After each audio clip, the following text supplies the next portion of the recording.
Bonsoir et bienvenue, chers amis du net. Bonsoir, Moussa. Oui, bonsoir. Il n'y a pas de veste aujourd'hui. Non, aujourd'hui, pour des raisons dépendantes de ma volonté qui ne vous regarde pas, je suis venu autrement. D'accord. Place aux actus de la semaine. Actu de la semaine. Alors, Amélie, on va commencer cette chronique avec une question. Voilà. Comment expliquer à quelqu'un qui ne vit pas au Burkina Faso que le MPSR a fait un coup d'État au MPSR? That is the question. Yeah, that is the question. OK? Bon, ça, en football, ça s'appelle un autogol.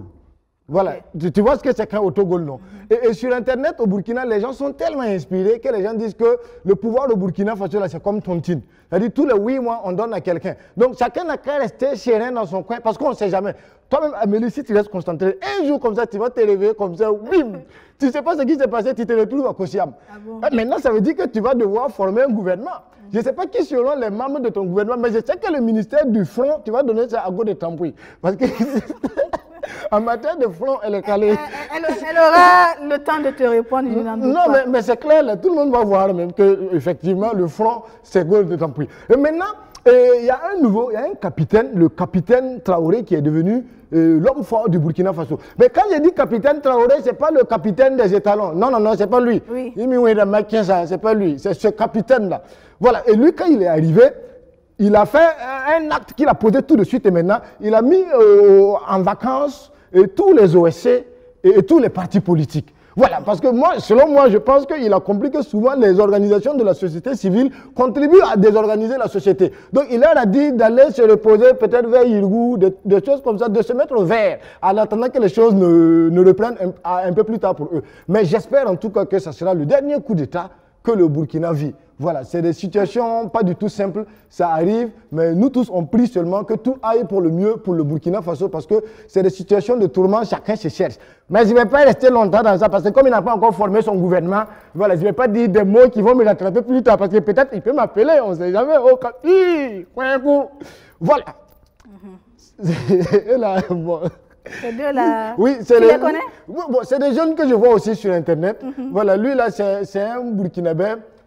Une Belge a marié, voilà, sincèrement, lui, il est au calme. D'accord. Il n'a plus de problème de loyer. Et maintenant, lui, là, c'est Amiru Ledou. Voilà, donc ils ont formé un groupe qui s'appelle Les Séparables. Mais nous, on a l'impression que dans Les Séparables, là, c'est Moussa qui mange et puis c'est Amiru qui grossit. Mais on ne comprend pas très bien leur affaire là. Mais c'est des gars qui sortent très souvent des chansons et les gens trouvent souvent que leurs chansons sont percutantes parce que c'est dans l'air du temps, ça fait l'actualité et tout. Voilà, donc ils ont sorti une chanson pour parler des événements qui se passent au Burkina Faso. Et on a vu que leur chanson aussi a fait le tour du net. Oui. Voilà, donc je voudrais leur rendre un vibrant hommage. Tu vois, comme ça, au calme. Et on va se quitter avec un poème, parce que c'est des poètes aussi, tu vois. Donc, ils ont sorti un poème qui a aussi attiré l'attention de plusieurs personnes. Un poème que moi j'écoute tous les soirs avant de dormir. Alors, ladies and gentlemen, chers amis du net, vous allez avec nous sur ce poème qui fait le tour des réseaux sociaux. Point con. Mon cœur. Avec un peu de ceci et un peu de cela, je me suis battu pour avoir ma chose. Attrapons-nous pour avancer ensemble, ça là. Je ferai tout pour préserver ton nez.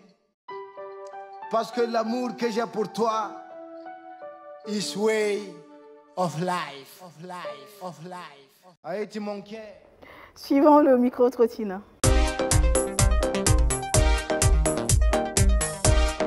Micro-trottinant. Depuis le mois de juillet, nous avons entamé la diffusion d'une série de vidéos sur la problématique des fausses informations, communément appelées fake news. Ce soir, nous allons clore avec ces messages aux amis du net de certains de nos intervenants. Il y a un contrat pour le web. Il y a un contrat qui nous appelle à notre responsabilité. C'est-à-dire le gouvernement a une responsabilité à connecter ses citoyens, assurer la sécurité. Le secteur privé a une responsabilité de respecter nos droits, de veiller à la sécurité de nos données privées à caractère personnel. Et nous, les utilisateurs, nous avons aussi notre part de responsabilité. Attention, Si on te dit qu'il faut partager, toi-même il faut vérifier. Parce que le fake news là, c'est pas souvent quelqu'un d'autre. Parfois, ça peut être moi-même. Quand je reçois une information, que je ne connais pas la source, que je ne peux pas citer la source, mieux vaut ne pas le partager. Si moi je partage une information sans citer une source, je deviens la source de cette information. Et on peut me poursuivre en justice pour cette information. Alors, réfléchis bien avant de partager.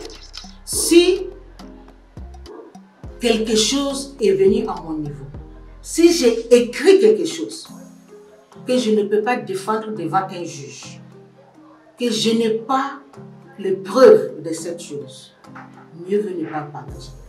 Donc ne partager que, ne publier que ce dont j'en suis sûr, ce dont j'ai les références, ce dont je peux porter les preuves et défendre devant un juge. Donc celui qui partage assure. Le futur du monde tient beaucoup à l'interconnectivité de l'humanité.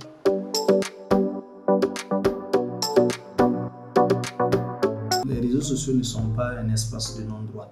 Il faut savoir que très souvent, certaines personnes pensent que, étant donné que je suis derrière mon petit téléphone, alors je peux me permettre un certain comportement sur les réseaux sociaux. Il n'en est pas question. Il y a des services donc, qui veillent en la matière. Au niveau de la BCLCC, nous avions un service qui est en charge donc, de la veille technologique.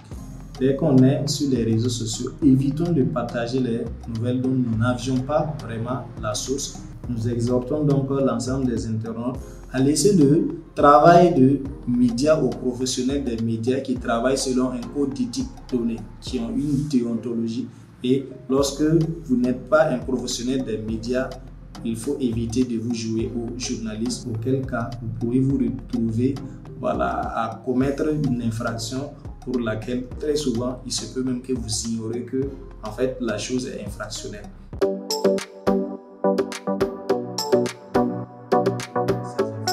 Alors, mon message aux amis du net, il va être très simple. À chaque fois que vous êtes en face d'une information, surtout si cette information convoque vos émotions, si ça vous fait réagir, prenez toujours le recul nécessaire pour chercher à savoir si l'information que vous avez sous les yeux est une vraie information, si elle est vraie, si elle est vérifiée. Ça peut être une information écrite, ça peut être une photo, ça peut être une vidéo.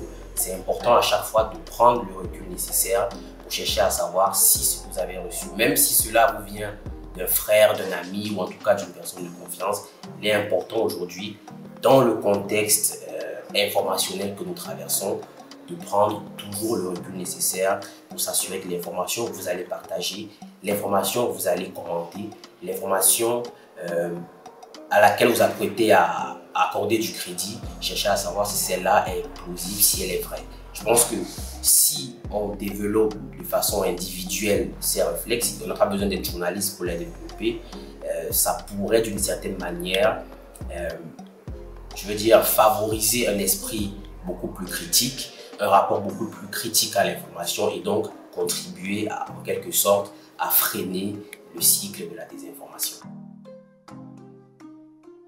Et je vous invite à visiter notre site internet africacheck.org/fr pour le site en français. Sur le site, vous allez retrouver pas mal d'articles de fact-checking que nous avons réalisés, que ce soit sur des informations publiées par les médias ou des déclarations faites par les personnalités publiques. Nous avons également une rubrique consacrée à la vérification des faits sur Facebook qui s'appelle Facebook Check, qui est beaucoup plus accessible au public en termes de simplicité dans la façon dont les articles sont rédigés. Vous pourrez vous-même en lisant ces articles savoir comment vous y prendre lorsque vous êtes sur les réseaux sociaux et en face d'une image, d'une vidéo que vous souhaitez vérifier ou dont vous souhaitez savoir l'origine. Alors les amis du net, moi ce que je vous conseille, c'est d'être très vigilant quand vous surfez, quand vous naviguez sur le web, accorder beaucoup d'importance à ce que vous voyez sur les réseaux sociaux, ne pas partager tout de suite, ne pas liker tout de suite, mais réfléchir d'abord, bien réfléchir avant de prendre le risque de tromper votre entourage, d'induire votre entourage en erreur et de propager des fake news. Pour me suivre sur les réseaux sociaux, c'est d'abord sur Twitter, @journalistefr. C'est comme ça que vous me trouverez le plus facilement et que vous pourrez suivre les différentes publications et actions entreprises en matière de lutte contre la désinformation. Merci à toutes ces personnes qui ont bien voulu répondre à nos questions et sollicitations.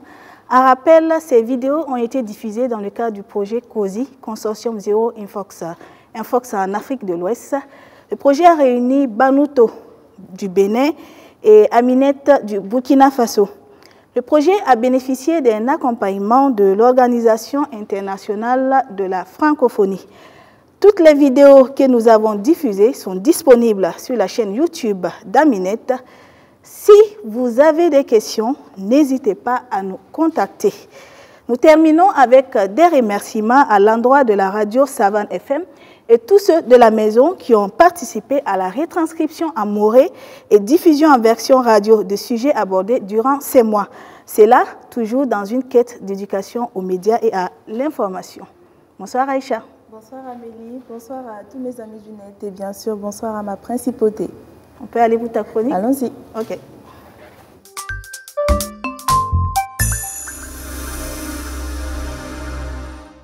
Alors, chers amis du net, je vous amène aujourd'hui à la découverte de Google Lens, qui est un programme de reconnaissance d'images développé par Google, conçu pour afficher des informations pertinentes liées aux objets qu'il identifie grâce à une analyse visuelle. Certains l'ont dans leur téléphone, ceux qui ont des téléphones performants comme nous autres de la principauté. Maintenant, pour les autres de Kapala, bon, vous êtes obligés de télécharger ça soit sur Play Store, soit sur App Store. Et aussi, utiliser Google pour des recherches et ne pas utiliser Google Lens pour moi. C'est comme venir au Burkina Faso sans passer par Tampi, ça ne sert à rien et vous allez savoir le pourquoi tout de suite en vidéo. Je vous montre comment ça se passe. Vous allez cliquer sur Google. À droite, vous allez voir une petite caméra. Vous allez cliquer dessus et vous êtes directement comme ça sur Google Lens. Vous avez 5 possibilités. Il y a traduit, texte, recherche, devoir, shopping. Et au fur et à mesure que vous allez coulisser, il y a d'autres propositions qui vous seront faites. Mais je vais commencer par la première fonctionnalité ici qui est traduire. Il faut savoir que les barrières de la langue ne tiennent plus avec Google Lens. Et je vous montre comment ça se passe tout à l'heure. Je vais utiliser cette boîte de masque. Voilà. Cette partie, vous voyez bien que c'est en anglais. Et je vais vous montrer comment la traduction marche. Je prends juste une photo comme ça. Et je mets sur traduire. Vous allez voir que Google Lens me fait immédiatement une traduction de la langue initiale qui est l'anglais vers le français. Et j'ai la possibilité même, vous voyez, de copier la traduction que je vais aller coller où je veux. Ça me facilite vraiment la tâche et c'est en même temps une transition pour la deuxième fonctionnalité qui est le texte. Vous faites une photo, vous passez par Google Lens, vous mettez sur texte et vous avez la possibilité maintenant de copier immédiatement le texte inscrit sur la photo et d'aller le coller ailleurs. La troisième fonctionnalité qui est recherche, nous allons voir à quoi ça nous sert. Et vous allez voir que ça nous fait en même temps une proposition en image du produit que j'ai en photo. Vous allez voir les cache-nez qui ont été proposés avec la boîte entière, etc., etc. Une autre fonctionnalité très étonnante de Google Lens que moi j'apprécie, c'est sa capacité en fait de solutionner des équations mathématiques. J'ai gribouillé assez rapidement quelque chose, voilà 10% de 100 000 pour voir ce que Google Lens peut me faire comme proposition. Et vous allez voir en bas, c'est écrit 10 000. Le calcul a été très vite fait et on me propose même une calculatrice. Donc, si je veux, je peux continuer. Si vous êtes étudiant et que vous travaillez avec des formules mathématiques compliquées, il faut savoir qu'avec Google Lens, vous avez la possibilité de solutionner assez rapidement vos équations les plus difficiles. Et je vais vous montrer comment ça va se passer. J'ai encore gribouillé rapidement quelque chose que je vais prendre en photo. Je prends en photo. Et voilà, vous voyez en bas, il y a une solution qui a été trouvée, rapidement calculée. on dit que x égale à moins 1 sur 6. Ça, c'est le résultat après résolution de l'équation. Maintenant, si vous voulez voir toutes les étapes de cette résolution, c'est bien sûr disponible et vous allez cliquer sur les 7 autres étapes et vous allez tout voir. Une autre fonctionnalité très intéressante de Google Lens, c'est la possibilité de vérifier en fait les éléments, les objets que vous allez trouver. Et je prends par exemple cet appareil. Si je veux voir c'est quoi le nom de l'appareil, c'est quoi les caractéristiques, il me suffit juste de prendre l'appareil en photo, de lancer dans la recherche et vous allez voir Google Lens va me faire des propositions, voilà, du type de l'appareil que je viens de prendre en photo. Et bien sûr avec des descriptions et comment ça marche, plusieurs modèles. Ça vous fait vraiment sortir une base de données, mais de waouh quoi. Ça vous facilite vraiment la question de la recherche via l'image. Ce qui est intéressant avec Google Lens, c'est que vous pouvez également procéder à des vérifications avec des photos dans votre galerie. Et je prends pour exemple cette photo de plante que moi j'ai dans ma galerie. Au départ, je ne savais pas c'était quel genre de plante, mais je vais faire la vérification sur Google Lens et je vous montre les résultats. Eh bien, il s'agit de la plante de basilic que je ne connaissais pas. On me donne en même temps le nom scientifique de la plante de basilic avec d'autres photos sous d'autres plans de la feuille. Il y a également la possibilité de voir à quoi ça peut servir, comment on peut l'utiliser. Il y a vraiment toutes les informations relatives en fait à la recherche que je viens de faire et ça peut marcher pour absolument tous les objets. Je ne peux pas vous montrer toutes les astuces aujourd'hui, donc je vous invite à télécharger l'application ou peut-être à utiliser Google Lens ou directement en ligne et vous allez voir les merveilles que Google Lens vous propose. Donc il y a les dernières options qui sont shopping, lieux, restaurants, sont vraiment des propositions de restaurants, de lieux de shopping que vous pouvez avoir directement sur l'application via une photo. Voilà, simplement. C'est tout pour le tutoriel de Google Lens. Je vous donne rendez-vous la semaine prochaine pour un autre tutoriel pour d'autres astuces. D'ici là, portez-vous bien.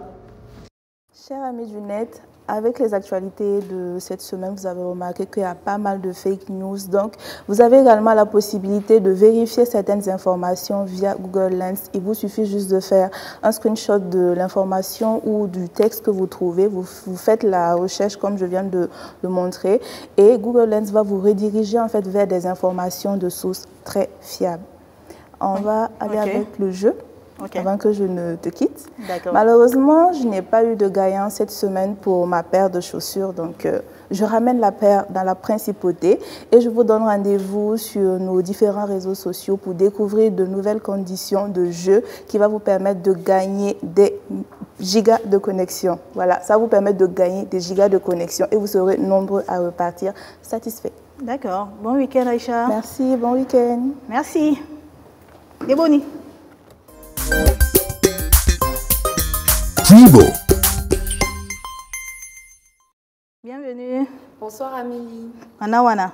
La fille va la fomenini. Ça va, d'accord. De quoi tu nous parles aujourd'hui? Bonsoir chers amis du net. Pour aujourd'hui, je vais vous montrer comment nettoyer et bien classer dans son frigidaire. Comment nettoyer et mieux ranger son frigidaire? C'est ce que nous allons voir aujourd'hui dans Puibo. Allô amis du net.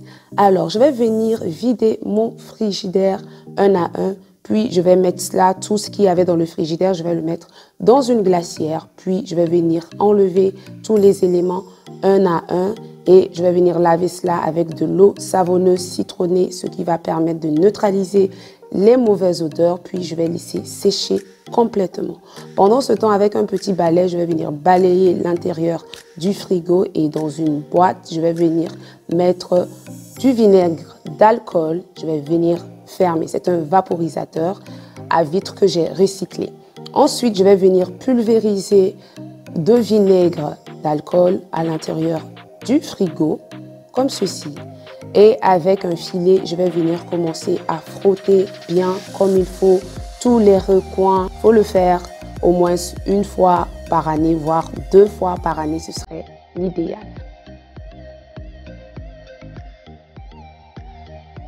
Puis avec de l'eau et un torchon, dans un premier temps, je vais venir nettoyer pour enlever le jus citronné. Et avec un deuxième torchon sec, je vais venir nettoyer pour bien assécher le frigo.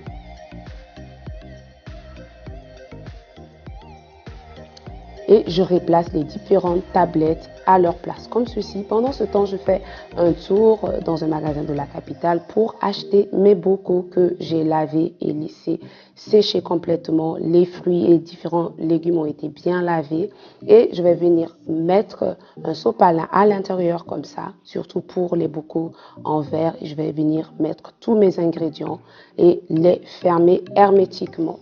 Ici, c'est tous les légumes dans leur boîte. Les légumes qui sont en feuilles comme persil, céleri, mettez toujours du sopalin en dessous.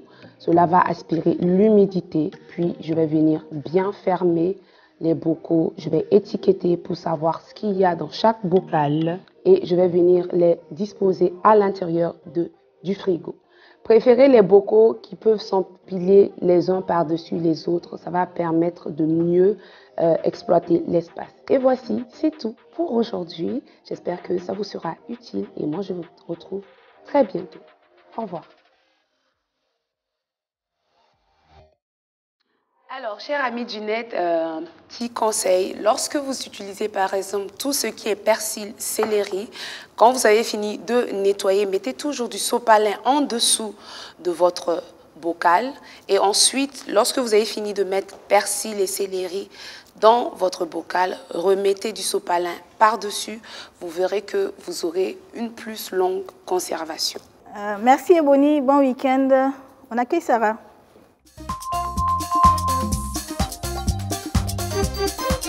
Hashtag découverte. Bonsoir Sarah. Bonsoir Amélie. Alors, bonsoir chers amis du net et bienvenue dans ce nouvel épisode de Hashtag découverte. Aujourd'hui, le bon plan de la semaine est avec cette dame qui sera affichée très bientôt, Madame Fatim Touré, qui est la promotrice de la marque Timia. On regarde ça tout de suite. Hello les amis du net, bienvenue dans ce nouvel épisode de Hashtag découverte. Venez avec moi pour découvrir le bon plan de la semaine, Timia. Pour ceux qui ne connaissent pas, Timia est un magasin de vente de légumes et de fruits bio cultivés au Burkina Faso et tout cela en self-service. Vous venez, vous choisissez, vous pesez et vous achetez. Timia est aussi spécialisé dans la fabrication et la vente de jus et de limonades hyper bonnes et désaltérantes. J'ai eu la chance de goûter, mais aussi de marinades idéales pour vos viandes et poissons. Et quoi de mieux pour accompagner cette viande? De belles frites fraîches déjà découpées. Timia vous propose également de la purée de tomates fraîches pour votre cuisine, mais aussi une panoplie de produits 100% faits au Burkina par leurs partenaires. En effet, Timia s'engage à mettre en avant les produits faits par des Burkinabés pour les Burkinabés. En venant faire vos achats à Timia, vous trouverez de nombreux produits alimentaires du quotidien. Vous trouverez également de l'encens communément appelé Wousna et des encensoirs en terre cuite ainsi que de magnifiques tasses décoratives. Non mais regardez-moi cette magnifique tasse, n'est-elle pas belle? Alors n'hésitez pas à passer à la boutique Timia située du côté de Ouagadougou. Et à très bientôt.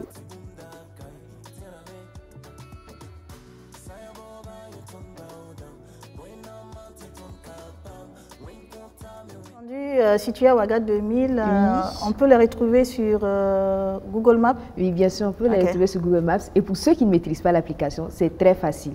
En venant du rond-point des Matis, c'est après le premier feu à votre droite. Merci. D'accord. Et aussi à tous les entrepreneurs, tous ceux qui ont de belles idées et qui veulent les faire partager à tous nos téléspectateurs, vous pouvez nous contacter sur le numéro de Aminette au 74 75 19 19. Merci Sarah. Merci. Bon week-end. Merci à toi. Comique.com.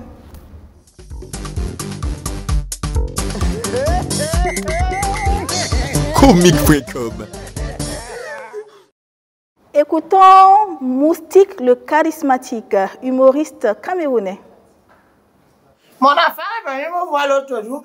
Il m'a dit qu'on a arrêté un bandit sur Internet et il a vu. Je demande à mon enfant s'il est conscient du fait que le vol, c'est dangereux pour la... C'est dangereux parce que quand tu voles, tu vas finir en prison. Et si tu ne vas pas en prison, il y a la vindicte populaire qui va te fouetter. Et mon enfant m'a demandé, papa, si quand tu voles, on t'envoie en prison, pourquoi toi tu n'es pas en prison? Tu voles le courant, non? Ça m'énervait. Salut à tout le monde. Bonsoir à tout le monde. Ancien les gars, salut à tout le monde, c'est Moussi charismatique, artiste humoriste puis le Cameroun. Voilà, qu'est-ce que je vais dire? Si j'ai un conseil à donner à tous nos amis du net, parce qu'on est sur AmiNet, c'est quoi? C'est d'essayer de saturer sa mémoire et son esprit avec des choses positives. Si vous voyez une information qui n'est pas bonne pour votre esprit, zappez. Parce que ça alourdit l'esprit. Et lorsque l'esprit est lourd, ça alourdit l'âme. Quand l'âme est lourde, ça ne propulse pas vers les choses intéressantes pour le paradis. D'accord? Allez, cultivez-vous. Internet, c'est un monde hyper vaste où il y a beaucoup de belles choses, mais aussi de mauvaises choses qui sont très infimes comme ça, mais qui peuvent nuire à beaucoup. La cybercriminalité, c'est très dangereux. Et relayer une information qui n'est pas vraie. C'est dangereux aussi, hein, tchakalisé. On fait ça. Continuez à vous amuser sur le net, mais de manière responsable. Si on profite aussi faire un coucou à tous nos amis du net depuis le Cameroun. C'est fini pour cette semaine. On se retrouve la semaine prochaine. Vous nous retrouvez en ligne sur Facebook, Twitter, YouTube, le site www.amidunet.com. Vous pouvez nous contacter au numéro WhatsApp 226 74 75 19 19. Prenez grand soin de vous.